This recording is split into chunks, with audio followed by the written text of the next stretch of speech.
감사합니다.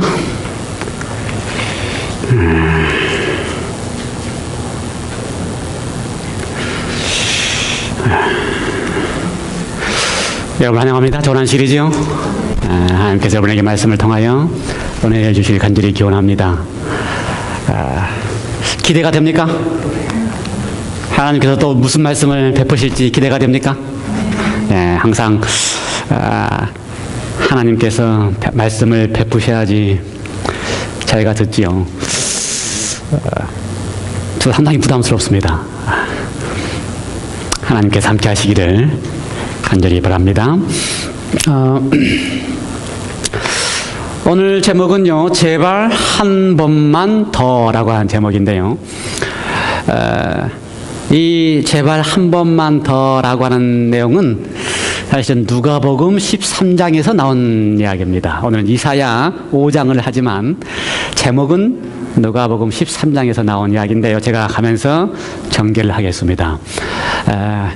말씀을 하기 전에 우리가 지난주에 했던 이야기를 정리를 하고 말씀을 나누겠습니다. 우리가 지난주에 당신은 어떤 하나님을 믿는가에 대한 이야기를 했습니다. 여기 두 가지 하나님이 나오는데요. 하나는 지금 컴퓨터가 좀 잘 안 돌아가요. 컴퓨터가 지금 제가 눌러도 안 돌아가고 한참에 돌려가서 두 번 돌리면 두 개가 한꺼번에 나오고요. 뭐 컴퓨터 없이 해야 되겠습니다. 두 가지 종류의 하나님이 등장합니다. 하나는 어떤 하나님이요?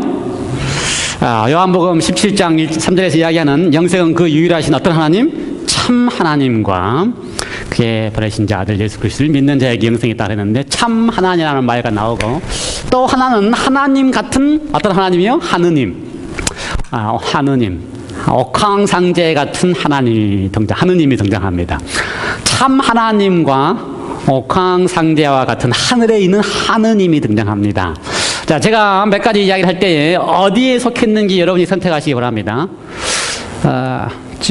인과응보. 인과응보. 무슨 말이지요? 브랜드를 걷고 죗값을 치르는 거지요. 어디에 속한 하나님입니까? 참 하나님께 속한 겁니까? 옥황상제와 같은 하느님께 속한 겁니까? 옥황상제와 같은 하나님께 속한 거 맞아요? 인과응보. 그러면 신상필벌이라고 말이 있습니다. 상 줄 사람들에게는 상을 주고 벌을 줄 사람에게는 벌을 준다. 신상필벌. 상 받을 사람에게는 상을 주고 의로운 자에게는 상을 주고 악한 자에게는 벌을 준다. 6개도 나오는 이야기고 사정에 많이 나오는 이야기인데, 하나님께, 참 하나님께 맞는 것 같아요? 옥황상제한테 맞는 것 같아요? 신상필벌. 옥황상제한테 맞는 것 같아요? 신상필벌. 그렇게 선택하십니까? 참 하나님도 신상필벌 하시는 것 같아요? 옥황상제가 그렇게 하는 것 같아요? 그러면 또 하나 더 해볼까요? 그 다음에 또 뭐가 나오나 봅시다. 천국. 그렇죠? 천국과 지옥. 참 하나님께 그 같아요? 옥황상제 같아요? 천국과 지옥. 우리 조상들은 어떻게 믿었습니까? 잘못하면 어디한테 가요? 염라대왕. 지옥 간다는 말이 염라대왕한테 가지요. 잘못하면 하늘에 신성과 더불어서 살고. 어디 속한 이야기예요? 어느 하나님다워요? 옥황상제다운 하나님답지요. 하나 더 해볼까요, 그러면요? 공의로 심판한다. 참 하나님다워요? 옥황상제다워요? 공의로 심판한다. 참 하나님다워요? 여기까지 좀 어렵지요? 저는 옥황상제로 이야기를 했습니다. 공의로 심판한다. 공의로 심판한다도 옥황상제답다. 오늘 배운 것 가운데서 직접 징벌한다. 하나님 같아요. 오늘 욥기서 얘기 가운데 직접 징벌한다. 하나님 같아요. 참 하나님 같아요. 옥황상제 같아요. 옥황상제 같아요. 그러면 참 하나님은 어떤 것 같아요? 참 하나님에 대한 이야기를 어떻게 하겠습니까? 참 하나님. 사랑해요. 저는 이렇게 했어요. 자기 희생으로 죄인을 위해서 용서하시고 대신 죽는 사람이다. 그래야 하나님 같지요. 그렇죠? 죄인에게 징벌하거나 죄인에게 벌을 주거나 죄인에게 인과응보하거나 신상필벌하는 것보다 하나님 어떻다고요? 우리가 알고 있는 하나님은 죄인을 위해서 그 죄값을 어떻게 한다고요? 대신 치우시고 대신 치유해서 그 죄를 용서하시려고 하시는 하나님이시다. 이게 할 수 있는 참 하나님 같지요. 그래서요, 잘못된 사람은 죄값을 받아야 한다. 누가 하는 이야기 같아요? 사단이 한 이야기입니다. 엘렌 지 화이트 글 가운데 사단은 반드시 그 죄의 값을 치러야 된다 이렇게 정의하고 있어요. 사단은 뭐라고 정의한다고요? 반드시 그 죄인은 죄값을 치러야 된다. 그런데 하나님이 죄값을 안 치르고 용서만 무조건 하시니까, 조건 없이 무조건 용서하시니까 사단이 어떻게 했어요? 하늘에서 반란을 일으킨 겁니다. 하나님 그렇게 하면 안 돼요. 죄인은 징벌을 받아서 죄값을 치러야지, 하나님처럼 무조건 죄인을 위해서 용서하시면 우주 정부가 어떻게 되겠습니까? 라고 해서 어떻게 했다고요? 사단이 반란을 일으켰다고요. 그렇게 생각하는 자신의 생각이 하나님보다 더 낫다고 생각했기 때문에 뭐 됐다고요? 그것이 내가 하나님보다 더 비기겠다고 했다고요. 자신의 생각이 죄인은 죄값을 치러야 된다는 것이 더 옳다고 믿었기 때문에 어떻게 했다고요? 하나님 판단을 했다고요. 그 다음에 잘못한 사람의 죄값을 내가 대신 치르겠다. 누구 같아요? 하나님. 이거 오해하시지 않기 바랍니다. 네. 하나님 어떻게 한다고요? 잘못된 사람의 죄값을 자신이 대신 치르겠다고 하셨기 때문에 참 하나님입니다. 잘못된 사람의 죄값을 하나님이 벌을 주겠다 그러면 참 하나님이 아닙니다. 다 누구 하나님이에요? 옥황상제처럼 알고 있는 하나님이에요. 옥황상제는 그렇게 해요. 옥황상제는 벌 준 사람에게 벌 주고 상 줄 사람에게 상 준다라고 옥황상제를 누가 만들어놨어요? 하나님이 만들어놨어요. 자기가 그렇게 믿기 때문에. 자기가 어떻게 믿어요? 벌 줄 사람을 벌 줘야 되고 상 줄 사람을 상 줘야 된다고 사단이 처음부터 믿었기 때문에 모든 사람이 그렇게 믿도록 옥황상제 같은 하느님을 만들어놨다 이 말입니다. 그래서 그 하나님을 다 모든 그리스도인으로 하여금 옥황상제 같은 하나님을 믿게 해놨다 이 말입니다. 그런데 진짜 참 하나님 어떻다고요? 그 죄인을 위하여 그 죄인이 받아야 될 죄값을 자신이 다 책임지고 대신 죽으셨기 때문에 참 하나님이라 이 말입니다. 그렇기 때문에 하나님 어떻다고요? 의롭다 이거예요. 의로워요. 하나님이 그렇게 되어버리겠다. 우리 욥기 반에서는 그걸 설명을 다 했는데 어떻게 잘 정리가 됐는지 모르겠습니다. 정리가 되십니까? 그래 놓고 인과응보하고 신상필벌을 다 받게 해놓고 사단은 어떻게 한다고요? 하나님이 벌 줬다라고 사람들로 하여금 믿게 한다 이 말입니다. 그렇죠? 하나님이 벌 줬다고 믿게, 하나님이 징벌했다, 하나님이 직접적으로 하나님이 심판했다고 믿게 한다 이 말입니다. 그래서 어떻게 해요? 무서워서 하나님에 대하여 도망가지 못하고 무서워서 순종하도록 하기 위해서. 근데 순종은 절대로 무서워서 하는 게 아닙니다. 순종은 어떻게 하는 거예요? 자원하는 마음으로 하나님이 너무 좋아서 하는 게 순종입니다. 무서워서 하는 게 아니고요. 하나님의 벌이 무서워서 순종하는 게 아니고요. 하나님의 사랑이 너무 좋아서 자원하여 순종하는 것입니다. 그게 처음부터 하나님이 원하시는 사랑의 방법이에요. 순종의 방법이에요. 그러니까 신상필벌에서가 아니고 지옥이 무서워서가, 그렇죠? 공의로 심판이 무서워서가 아니고 왜 우리가 하나님 앞에 자원해서 순종한다고요? 하나님이 나를 대신해서 죽으셨기 때문에 내가 자원하여 하나님 앞에 사랑을 드리고 순종을 한다 이 말입니다. 훨씬 쉽지요? 무서워서 하는 것보다. 그런데요, 사단은 사람들을 하여금 무서워서 하나님 앞에 순종하게 만듭니다. 그건 진짜 올바른 순종이 아니죠. 하나님은 그런 순종 원하시지 않으셔요. 하나님 어떤 순종 원하신다고요? 자원하여 사랑에서 우러나온 순종을 원하십니다. 자, 이제 오늘 공부 들어가겠습니다. 이사야. 이건 지난주에 제가 말씀드린 거예요. 다시 정리한 겁니다. 이사야 5장. 오늘 이사야 5장입니다. 한번 같이 읽어볼까요? 5장 1절부터 7절까지 있는 이야기를 가지고서 제가 말씀을 드리려고 합니다. 한번 뭐 이렇게 긴 성경절이 아니기 때문에 어떤 내용인지 한번 쭉 읽어보시고 이것은 무슨 말씀을 하고 있는지 읽어보시고 왜 이렇게 표현했는지 한번 쭉 한번 생각을 하시면서 읽으셔야 돼요. 우리가 이사야를 읽을 때 어떻게 읽는다고 그랬습니까? 하나님의 심정으로 읽는 이사야이기 때문에 왜 여기서 그런 말씀을 하셨을까라고 하는 것을 이해하시면서 읽으셔야 됩니다. 하나님의 심정을 이해하시면서. 됐어요? 이사야 5장 1절로 7절. 영어로도 같이 보시고 또 한국말로도 보시고 같이 보시기 바랍니다. 읽겠습니다. 됐습니까? 보겠습니다. 시작. 내가 나의 사랑하는 자를 위하여 노래하되 나의 사랑하는 자의 포도원을 노래하리라. 나의 사랑하는 자에게 포도원이 있으며 심히 기름진 산내로다.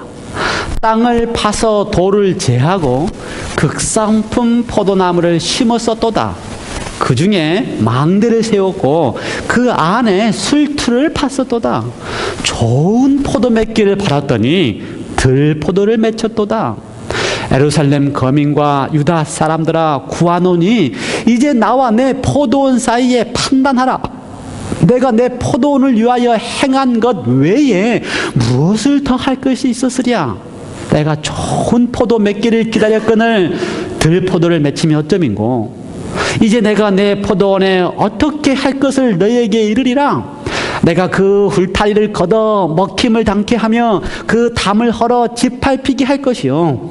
내가 그것을 항목케 하리니 다시는 가지를 자르거나 북을 돋우지 못하여 찔레와 형극이 날 것이며 내가 또 구름을 명하여 그 위에 비를 내리지 말라 하리라 하셨으니 대저 만군의 여호와의 포도원은 이스라엘 족속이요 그의 기뻐하시는 나무는 유다 사람이요 그들에게 공평을 바라셨더니 도리어 포악이요 그들에게 의로움을 바라셨더니 도리어 부르짖음이었도다. 예, 이 타이틀은요 노래입니다. 이사야가 내가 노래를 하겠다라고 하는 이야기입니다. 1절에 예, 포도원에 관한 노래입니다. 내가 사랑하는 자를 위하여 노래하되 내 사랑하는 자의 포도원을 노래하겠다. 지금 사랑하는 자를 위하여 사랑하는 자의 포도원을 이사야가 노래하고 있는 것입니다. 그러니 사랑하는 자는 누구를 가리킵니까? 이사야가 사랑하고 있는 하나님의 포도원에 대해서 이야기를 하고 있는 것입니다. 이사야가 사랑하고 있는 자를 위하여 그 사랑하는 자의 포도원에 대한 이야기를 노래를 하겠다라고 표현하고 있는 것입니다. 그렇죠? 내가 나의 사랑하는 자를 위하여 노래하며 나의 사랑하는 자의 포도원을 노래하리라. 나의 사랑하는 자에게 뭐가 있었어요? 포도원이 있었습니다. 포도원이 뭔지 아시죠? 포도 농장이 있었습니다. 이 사랑하는 자가 하나님이 포도 농장을 가꿀 때 얼마나 잘 갖고 갔겠어요. 일단 어디다가 이 농장을 세웠어요? 어디다가? 보니까 여기다가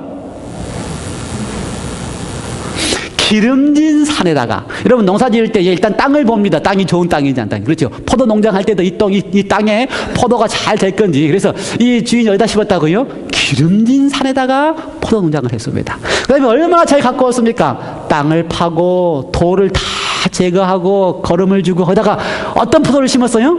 최고 좋은 극상품 포도를 심었습니다. 그래서 이 농장 주인이 할 수 있는 모든 걸 다 해서 거기에 최고 좋은 열매가 날들어 가장 좋은 땅에다가 그다음에 어디다가요? 가장 좋은 땅을 잘 갈고 거름을 잘 해서 가장 좋은 극상품 나무를 심었습니다.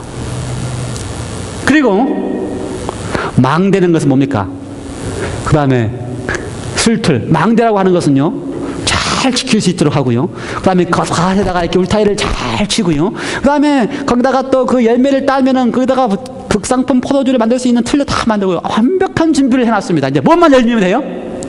열매만 그냥 가장 좋은 열매를 맺히면 돼요. 그러면 진짜 다 되는 건데 문제는 좋은 포도 열매 맺기를 바랐더니 어떻게 됐어요?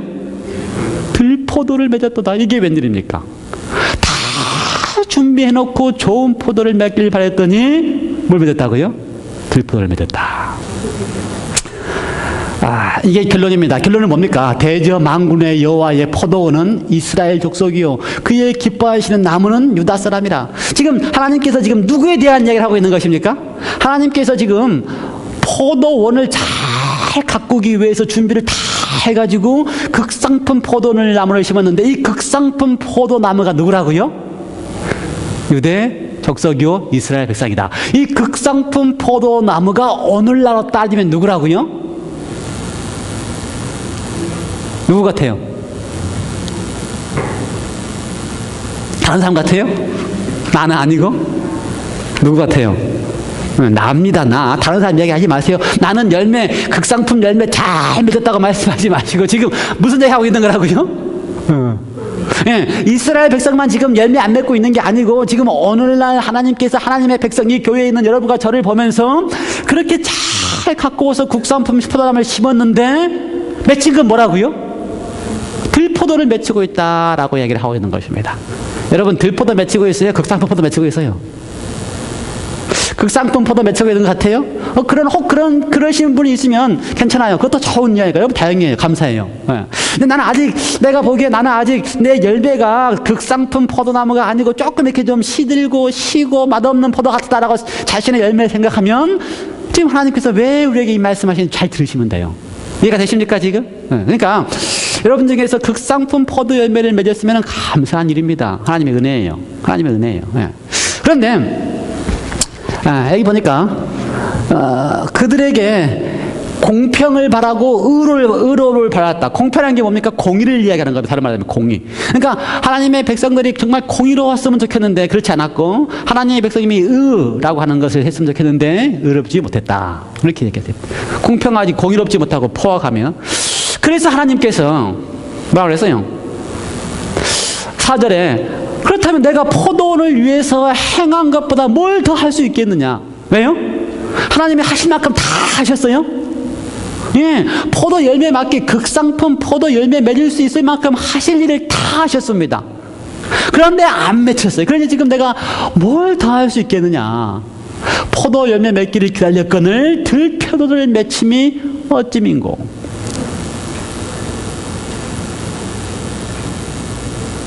그래서 하나님이 이제 내가 이 내 포도원에 어떻게 행할 것을 너에게 이르리라. 여기는 잘 읽어야 돼요. 이제 여기는 잘 읽어야 돼요. 내가 내 포도원에 어떻게 행할 것을 너에게 이르리라. 내가 그 울타리를 걷어 먹힘을 당케 하며 그 담을 헐어 짓밟히게 할 것이다. 내가 그것으로 항목케 하리니 다시는 가지가 자람이나 또는 북을 돋우지 못하게 하고 찔레와 형극이 날 것이며 내가 구름을 명하여 비도 내리지 않게 해서 다 황폐하게 하겠다. 누가 그렇게 하신다고요? 하나님이. 잘 읽었어요? 제가 처음부터 잘 읽으라고 이야기했습니다. 잘 읽었어요? 어떻게 하신다고요? 내가 내 포도원에 이제 어떻게, 너희들이 할 말 있냐 이겁니다. 하나님 입장에서 너희들 할 말 있어? 내가 이렇게까지 다 했는데 이랬으니 내가 이제 어떻게 하겠다?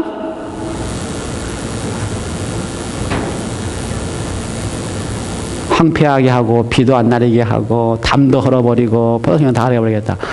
어떻게 이해를 하셨습니까? 어떻게 하셨다고요? 사단이 하는 것 같아요. 또 다른 분은요? 잘 이해하셨어요? 또 다른 분은? 어떻게 이해하셨어요?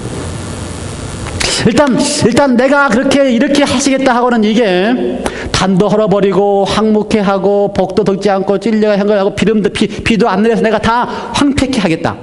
이 이야기는요, 실제적으로 이스라엘 사람들에게서는 이루어졌습니다.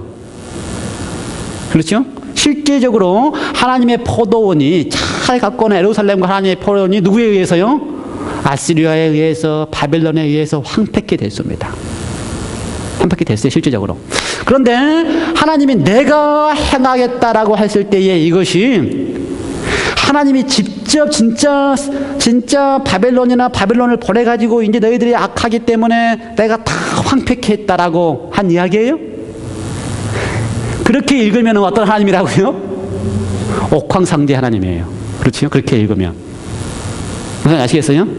그런데 실제적으로 황폐케 되고 다 그렇게 됐어요. 바벨론과 누구에 의해서? 아시리아에 의해서. 그런데 그것이 왜 이렇게 됐다고요? 왜 그런다고요? 병주고 양주했기 때문에. 누가 병주고 양주했기 때문에? 사단이 그렇게 황폐하게, 그렇게 하나님께 대하여 배반하도록 악하게 해놓고 그 결과를 하나님이 줬으면서도 누가 하겠다고요? 하나님이 하겠다고요. 예, 다행스럽게도 감사하게도 제7안식 예수 재림교회 바이블 커멘터리가 그렇게 해석을 했습니다. 참 얼마나 감사한지 몰라요. 한번 읽어볼까요? 제7안식 예수 재림교회 바이블 커멘터리가 참 감사하게도 5절과 6절을 해석하면서 이렇게 설명을 했습니다. 하나님 자신이 이스라엘을 항목해 하시지는 않았다. 하지만 그의 보호하시는 손길을 거두심으로 예부에서 온 원수들이 당신의 뜻을 성취하는 것을 용납하셨다. 무슨 말인지 아시겠어요? 하나님이 직접적으로 그들을 이제 징벌해서 황폐케 한 게 아니고 그들이 계속해서 거절함으로 그들을 보호하던 울타리와 그들을 보호하던 손길을 거두실 수밖에 없었기 때문에 누가 왔다고요? 바벨론과 아시리가 와서 그들을 황폐케 했다. 이게 제7안식 예수주림교회의 성경 주석이어서 참 감사해요. 제가 믿는 말을 설명을 잘 해주셔서 감사해요. 맞는 말인 것 같으지요? 예. 여러분 제 질문은 이겁니다. 그렇게 저 농사한 게 2년째 됐는데요. 첫째와 둘째 해 달라요. 제가 첫째 농사는요 실패했습니다. 왜요? 경험이 없어가지고 걸음도 그냥 잘 못하고 그냥 풀도 못 빼고 시간도 못 맞추고 실패했어요. 2년째 농사는 조금 1년째보다는 나았어요. 왜요? 1년 경험을 쌓았다고 시간 조금 잘 맞추고 시간 정성 조금 더 들였더니 좀 나아졌어요. 제가 데피니틀리 3년째는 좀 더 나을 거라 생각을 해요. 왜요? 경험이 쌓여가지고 시간 잘 맞추고 정성 더 많이 쓰면 그만큼 어떻게 돼요? 결과가 잘 나옵니다. 시간 참 정성 많이 투자하면. 예, 그런데 포도원도 마찬가지예요. 하나님이 그렇게 극상품으로 얼만큼 내가 뭘 더 할 수 있겠냐 할 만큼 그렇게 잘 관리하고 그렇게 잘 정성을 더해서 이스라엘 백성들과 우리를 향하여 다 했음에도 불구하고 왜 들포도가 맺힙니까? 뭐 때문에? 이 답을 아셔야 돼요. 그만큼 정성을 다해서 관리를 하고 잘 보살피면 당연히 농사라면 뭐가 나요?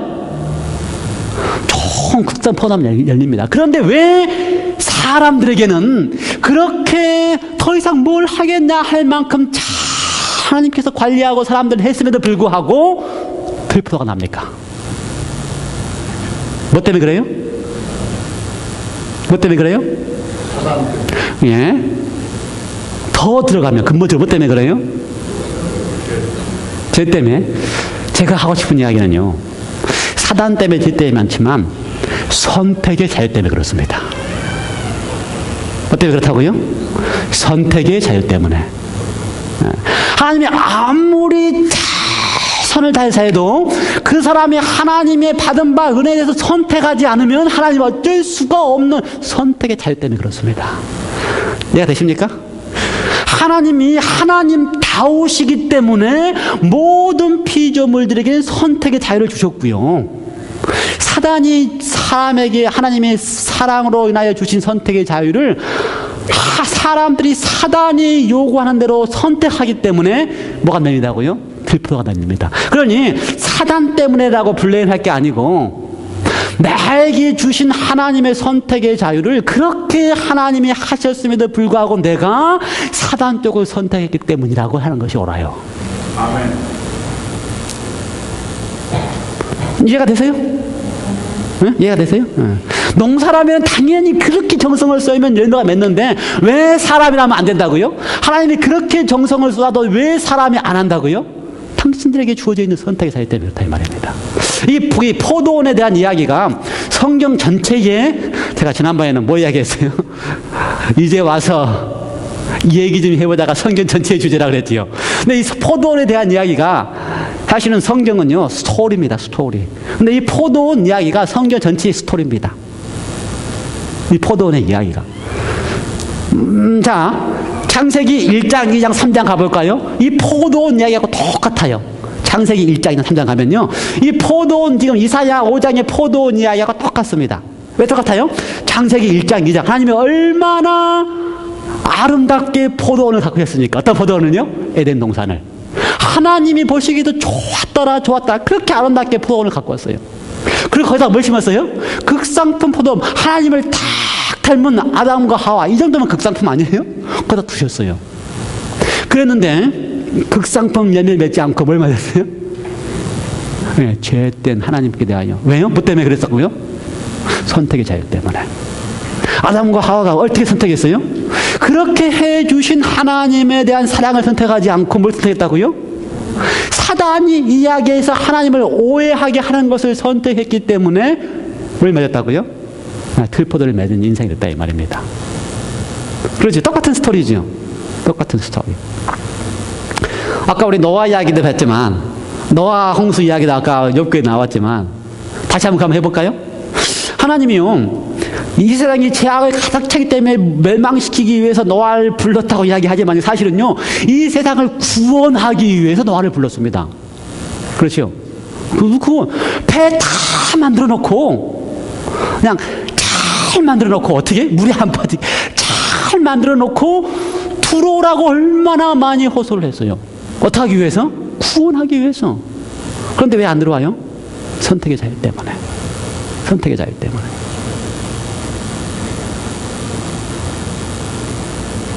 이해가 되세요?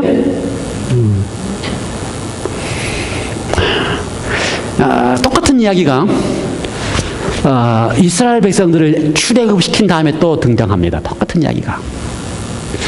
이스라엘 백성들 뭐 자기들이 한 거 있어서 출애굽했어요? 누가 다 했어요? 하나님의 힘으로 전능하신 팔과 능력으로 다 구원했어요. 다시 말해서 뭐예요? 내가 뭘 더 할 게 있겠냐, 너희들 위해서 다 해놓으셨습니다. 애굽 광야 지나가면서 다 해놓으셨어요. 그 광야에서 먹을 거 주지요, 추우면은 불기름 주지요, 더우면은 구름기름 다 해주고 더 이상 뭘 해줄 게 있어요. 그랬는데 어떻게 해요?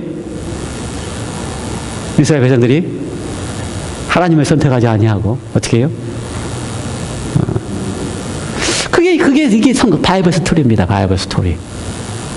신약에 가면 예수님께서 마태복음 21장에 가면요, 똑같은 이야기를 또 하십니다. 마태복음 21장에 가면은 똑같은 얘기 또 하셔요. 이번에는 바이블 스토리, 또 이 포도원 이야기가 성경 전체에 똑같은 바이블 스토리예요. 사실은요. 예수님이 무슨 얘기 하신지 아세요? 예수님 얘기 가운데 포도 농사를 이렇게 짓게 하는 거에 가면서 딱 주고, 잘 포도원을 주고 거기다 사람에게 맡겼어요. 그래서 그걸 잘 관리하도록 맡겼어요.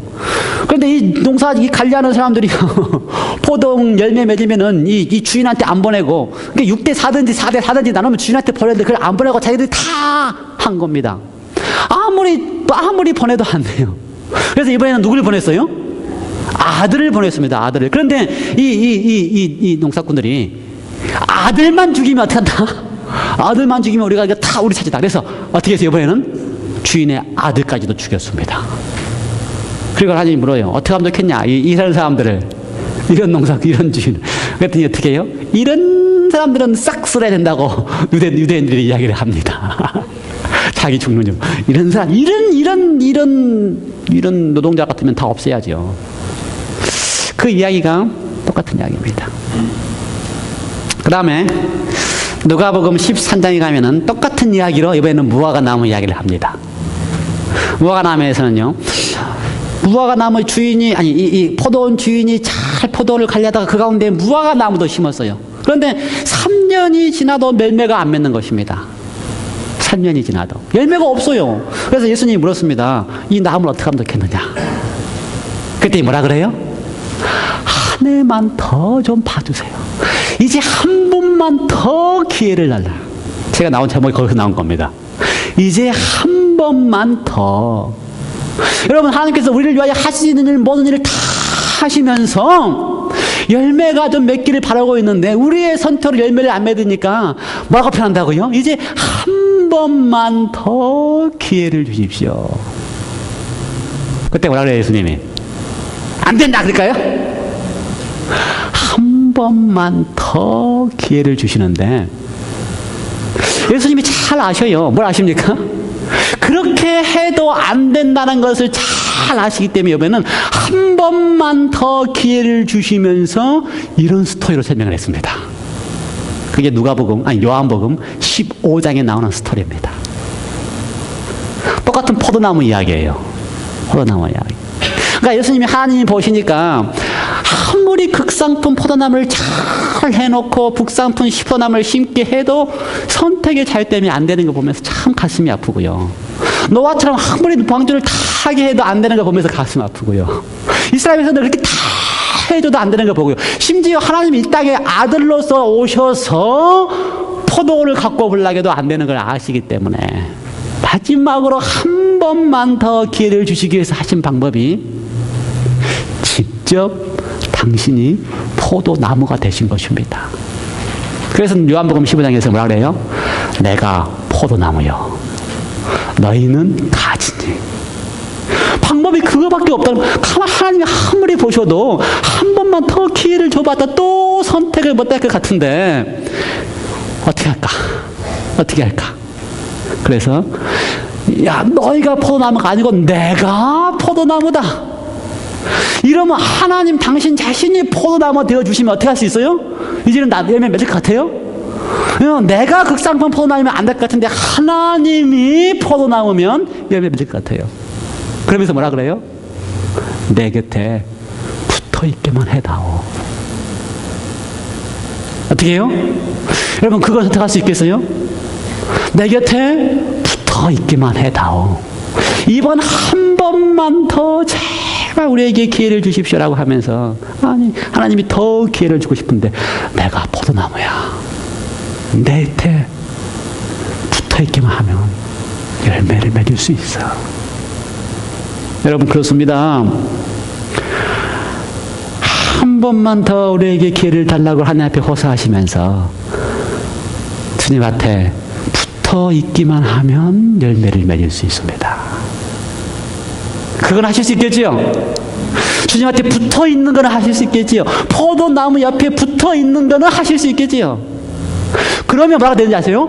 절로 열매를 맺나니. 저절로 열매를 맺느니. 그렇게 되어 있어요. 성경 요한복음에 보면은요.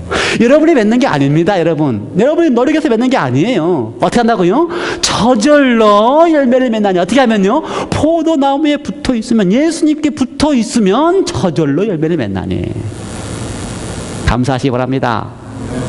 우리가 아무리 잘 선택해봤자 아담도 실패했고요, 노아도 실패했고요, 이스라엘 백성도 실패했는데 우리가 아무리 잘 선택해봤자 열매 맺을 수 있겠어요? 근데 열매 어떻게 맺는다고요? 저절로 열매를 맺게 하신다 그랬습니다. 어떻게 하면요? 예수님 옆에 붙어있기만 하면. 여러분 그것만큼은 선택하시기 바랍니다. 나를 그렇게 사랑하시고 나를 그렇게 좋아하시고 나를 위해 당신 생명까지도 내어놓으신 그분 옆에 있겠다고 만큼 여러분이 선택하시기 바랍니다. 그러면 저절로 열매를 맺는다라고 하셨습니다. 제가 몇 가지 글을 좀 읽겠습니다. 주의 포도원에 관한 화이트부인의 글 가운데, 그리스도께서는 당신의 백성을 통하여 당신의 품성과 당신 나라의 원칙들을 드러내고자 하신다. 누구를 통해서요? 여러분을 통해서 하나님의 품성이 나타나지기를 원하시는 것입니다. 그리스도께서는 당신의 포도원에서 성결하고 이타적인 열매를 얻고자 하신다. 그는 사랑과 선의 원칙을 찾으신다. 그리스도를 믿는다고 하는 많은 사람들 때문에 하나님의 영광이 흐려지고 그분의 아름다움이 가려지며 그분의 명예가 손상을 입고 있다. 가슴 아프지요? 네. 우리가 들포도를 맺고 있으니 가슴 아프지요? 방법은 뭐밖에 없다고요? 이걸 잘 아시는 분께서 어떻게 표현하신다고요? 내게 와서, 가까이 와서 붙어만 좀 있어다오. 예, 마지막으로 여기 이런 표현을 같은 내용 가운데 이렇게 표현을 했습니다. 우리가 겪은 경험 중에서 귀중한 사건들에 대해 현재 우리가 하고 있는 것보다 훨씬 많이 이야기할 필요가 있다. 무슨 말인지 아시겠어요? 열매를 맺는다고 하는 것이 그냥 되는 게 아니고 하나님께, 예수님께 붙어 있으면 저절로 열매를 맺는데, 그 예수님께 붙어 있어서 저절로 열매 맺는 경험들을 많이 나눠야 될 필요성이 있다. 여러분 우리가 금요일 저녁마다 간증의 시간을 갖는 데서 감사하십니까? 제가 설교하는 것보다 여러분이 그 경험을 나누는 것이 훨씬 더 필요하다. 신앙에 있어서 필요하다는 것이에요. 여러분 신앙을 그냥 거저 하는 게 아니고 내가 만나서 내가 붙어 있어서 하나님의 은혜로 절로 열매 맺었던 그 경험들을 나누는 게 신앙입니다. 거기 그렇게 말씀하고 계십니다. 성령을 부어주신 특별한 일이 있은 후에, 그게 무슨 경험인지 아세요? 성령을 부어주신 특별한 경험, 그것이 바로 가지 포도나무에 붙어 있어서 일어나는 경험입니다. 그런 경험을 한 다음에 우리가 주께서 당신의 자녀들을 위하여 베푸신 인자와 기이하신 역사에 대하여 되풀이해서 이야기함으로 이게 뭐라고요? 신앙 경험이라요. 이 말입니다. 이게 신앙 경험이에요. 이야기함으로써 주님 안에서 갖는 우리의 기쁨과 그분을 섬기는 일에 나타나는 우리의 유용성은 더욱 커질 것이다. 이와 같은 간증이 다른 사람에게 큰 감화를 끼칠 것이다. 영혼을 그리스도께 인도하는 일에는 이보다 더 큰 효과적인 방법이 없다. 영혼을 그리스도께 인도하는 것이 성경을 잘 가르쳐서 인도하는 게 아니고, 영혼을 그리스도께 인도하는 것은 뭐라고요? 우리의 삶을 통하여 내가 하나님과 예수님에게 잘 붙어 있어서 맺은 열매를 통하여 하나님께 영광을 돌리는 그것이 영혼들에게는 강력한 하나님을 만나게 하는 방법이라 이 말입니다. 그래서 여러분, 우리의 간증이 12월 30일로 끝나지 않기를 바랍니다. 여러분, 절대로 그거 끝나지 않기를 바랍니다. 우리의 삶 속에서 하나님으로 말미암아 열매 맺게 됐던 그 감격과 기쁨을 하나님 앞에 돌려드리는 경험이 우리의 삶 속에서 계속 있게 되기를 바랍니다. 우리의 금요일 집회마다 계속 있게 되기를 바랍니다. 하나님께서 그걸 원하시는 거예요. 그것이 우리 속에 나오는 뭐라고요? 극상품 포도나무의 열매라는 것입니다.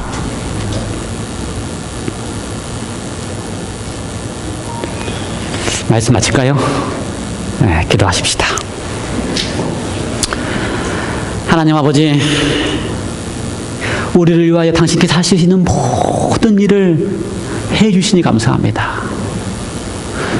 우리가 잘못 선택하여 열매를 맺지 못하고 있었음을 주님 앞에 고백합니다.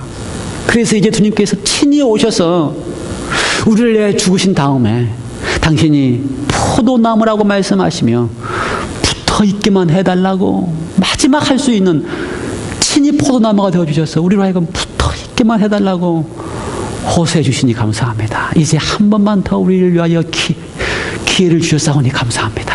주님, 매 순간순간마다 주님께 붙어있게 하여 주시옵소서.